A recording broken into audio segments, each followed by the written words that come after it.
اعوذ باللہ من الشیطان الرجیم بسم اللہ الرحمن الرحیم سبحانک لا علم لنا الا ما علمتنا انک انت العلیم الحکیم وسلم مسلمۃ لا شیئۃ فیہا۔ دوستو، جناب ایڈوائزر صاحب، ہمارے امیر مقام صاحب، جن دنوں یہ وہاں ہاسٹل میں ہوں گے، میں بھی شاید اسلامیہ کالج میں پڑھتا تھا اور وہیں سے وہیں پشاور میں پڑھا، اسلامیہ ہائی اسکول میں۔ میرا تعلق تو پشاور سے ہے، ان کا بھی اس حوالے سے سوات سے، شانگلہ سے غالباً، تو ایک ہی علاقہ ہے ہمارا سارا۔ لیکن یہ سب چیزیں جو ہے نا، میں سمجھتا ہوں یہ کوئی اتنی امپورٹنٹ نہیں ہے کہ آپ پاکستان کے کس حصے سے تعلق رکھتے ہیں، آپ پاکستان سے تعلق رکھتے ہیں۔ ہم سب پاکستانی ہیں۔ ہمارے لیے ہمارا ملک جو اس دنیا میں اللہ اور رسول کے نام پہ واحد ملک یہ بنا ہے، اور قائد اعظم محمد علی جناح اور اس وقت کے جو ہمارے مسلم لیگ، اس وقت آل انڈیا مسلم لیگ تھی، پھر پاکستان مسلم لیگ، تو اس نے یہ ملک بنایا۔ ایک پہلی اسلامی ویلفیئر اسٹیٹ تھی یہ، لیکن بعد میں ہمارے قائدین کے بعد جو اس ملک کے ساتھ ہوا اور اس میں جس طرح سے ناانصافیاں ہوتی رہیں،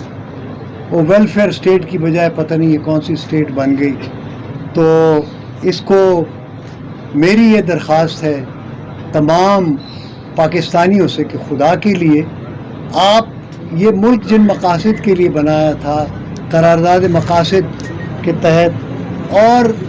ایک بھائی چارے کے لیے ویلفیئر اسٹیٹ تھی یہ ایک اسلامی فلاحی ریاست تھی، تو ہم نے اس کا کیا حال کر دیا، اپنی ذاتی مفادات کے لیے، ذاتی رنجشوں کو اور سیاسیات میں بری روایتیں قائم کر کے ہم نے اس ملک کا یہ حال کر دیا کہ ملک بھی آدھا ہو گیا، اور اس وقت جس حال میں ہے، یعنی جو نفرتیں آپس میں ہیں۔ تو خدا کے لیے میں شکر گزار ہوں سب سے پہلے تو پرائم منسٹر صاحب کا، شہباز شریف صاحب کا، کہ انہوں نے ویلفیئر فنڈ پاکستان لیول پہ، اس لیول پہ قائم کیا فنکاروں کے لیے، چونکہ کہتے ہیں کہ artist is the mirror of society, فنکار جو ہے وہ معاشرے کا آئینہ ہوتا ہے، قوم اس آئینے میں اپنے آپ کو دیکھتی ہے۔ تو اگر آپ فنکار کو، اپنے دانشور کو، انٹلیکچوئل کو، اس کی آپ قدر نہیں کریں گے تو آپ کا معاشرہ ترقی نہیں کرے گا، کیونکہ معاشی ترقی کرنا کوئی ترقی نہیں ہے جب تک آپ معاشرتی اور اخلاقی ترقی نہیں کرتے۔ ویسٹ نے اگر ترقی کی ہے تو انہوں نے اپنے انٹلیکچوئل کی قدر کی ہے، اپنے جو کریم آف سوسائٹی تھی، اپنے آرٹسٹ کی، اپنے سائنٹسٹ کی، اپنے پینٹر کی، اپنے فلاسفر کی، اپنے پوئٹ کی، تب جا کے وہ ویسٹ نے ترقی کی۔ اگر آپ اسلامی فلاحی ریاست، اگر آپ مدینہ کی ریاست دیکھیں تو حضور صلی اللہ علیہ وسلم نے اس میں جو نظام قائم کیا، یا جناب عمر رضی اللہ تعالیٰ عنہ نے، کہ وہاں پہ فلاحی ریاست کے چادریں آئی تھیں اور اس میں کرتا نہیں بن سکتا تھا۔ جناب عمر رضی اللہ تعالیٰ عنہ کے قد بھی لمبا تھا ان کا، تو انہوں نے ایک حکم جاری کیا جمعے کی نماز، تو روکا گیا کہ آپ کی بات نہیں سننی۔ ان کی جی کیا ہوا؟ پہلے اس کرتے کا جواب دیں، یہ چادر تو چھوٹی ہے، ایک چادر سے کرتا نہیں بنتا، تو آپ نے سب میں ایک ایک چادر تقسیم کی، اور پہلے آپ جواب دیں اس بات کو، اس کے بعد آگے چلیں گے۔ تو آپ نے اپنے بیٹے سے فرمایا کہ آپ آ کر بتاؤ،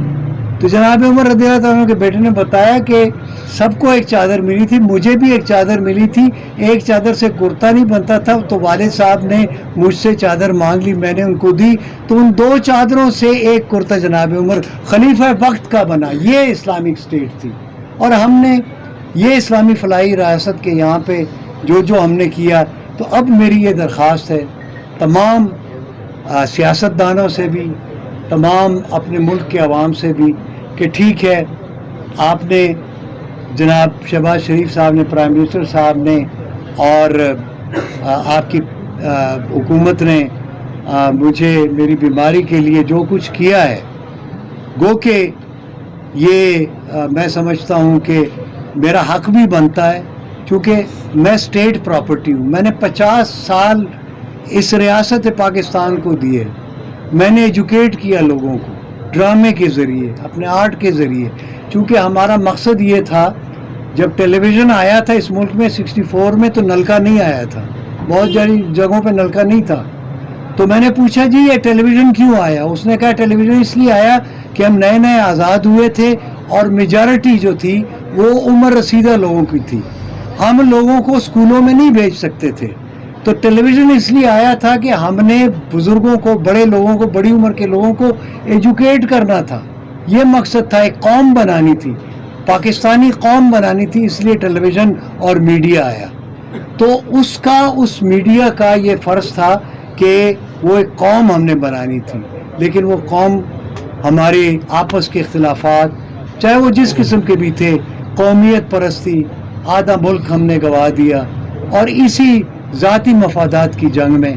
تو ہم نے تو ٹیلی ویژن اور میڈیا کا مقصد یہ تھا کہ ہم نے ایک پاکستانی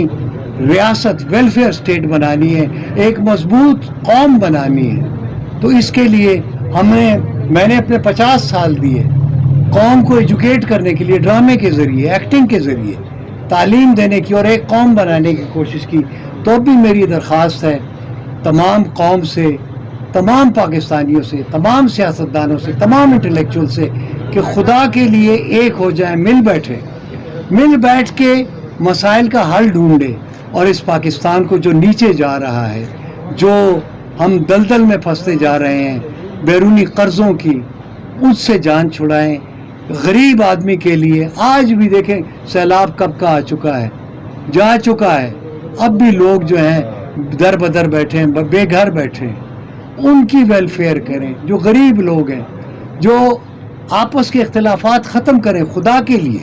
جو ٹھیک ہے سیاسی اختلافات بھی ہوتے ہیں، سارا کچھ ہوتا ہے، پارٹیاں ہر ملک میں ہوتی ہیں، لیکن ذاتی دشمنیاں نہیں ہوتی. تو خدا کے لیے ذاتی دشمنیوں سے ہٹ جائیں، سیاست کریں ملک کی خاطر، قوم کی خاطر، ریاست کی خاطر، کہ ہم نے یہ ویلفیئر. اب میں اس حال میں ہوں کہ میں نے اتنی محنت کی کہ آج مجھے یعنی کینسر کا مرض لاحق ہو گیا، اور لیکن 50 سال میں نے محنت کی ایک قوم کے لیے، اس قوم کو ایجوکیٹ کرنے کے لیے، ڈرامے کے ذریعے، اپنے کام کے ذریعے. تو